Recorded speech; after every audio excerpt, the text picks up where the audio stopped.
సక్రమంగా పూజలు జరిపించండి. కొద్దిగైనా నాకు రక్తం చూపించండి.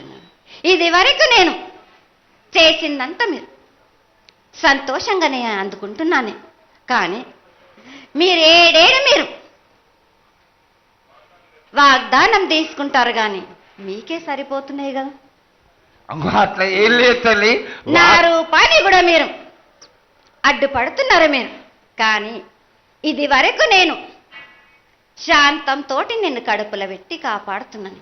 ఈ ఏడు జరిపించలేకపోతే నేను మాత్రం ఎవరెవరు అడ్డుపడుతారో వారికి నేను రక్తం గక్కేలా నేను చేస్తాను.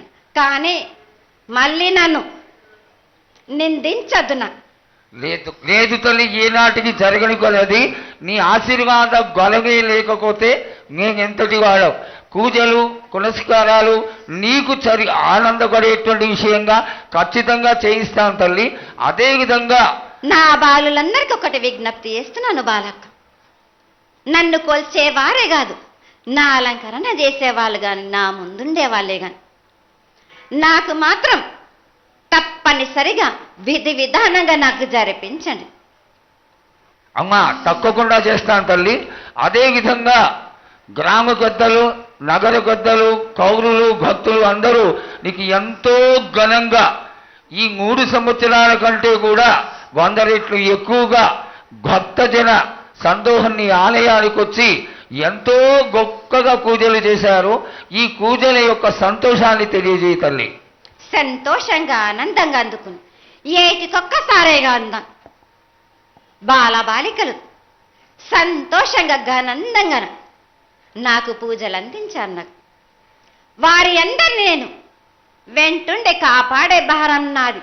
అరికాలకు ముళ్ళినట్టే నాముని వల్లతోటి పీక్తాను భారం నాది. తప్పకుండా తల్లి. నా గ్రామ ప్రజలందరే గారు నన్ను కొలిచేవారు నా కొల్లారే గారు నా కజల్లలందరూ కూడా సమానంగా చూసుకునే భారం నాకు. తప్పకుండా తల్లి. ఏటికొక్కసారే కాదు, అందరి విషయంలో కూడా నేను తప్పనిసరిగా నేను తోడు నీడై నిలబడతాను. నా రాష్ట్రాన్నే కాదు నా దేశాన్ని తప్పనిసరిగా కాపాడే భారం నాది. కానీ ఒక్కటి మాత్రం గుర్తించుకోండి, మీరు రాబోయే రోజుల్లో మహమ్మారి కూడా వెంటాడుతుంది. మీరు మాత్రం జాగ్రత్తగా ఉండండి.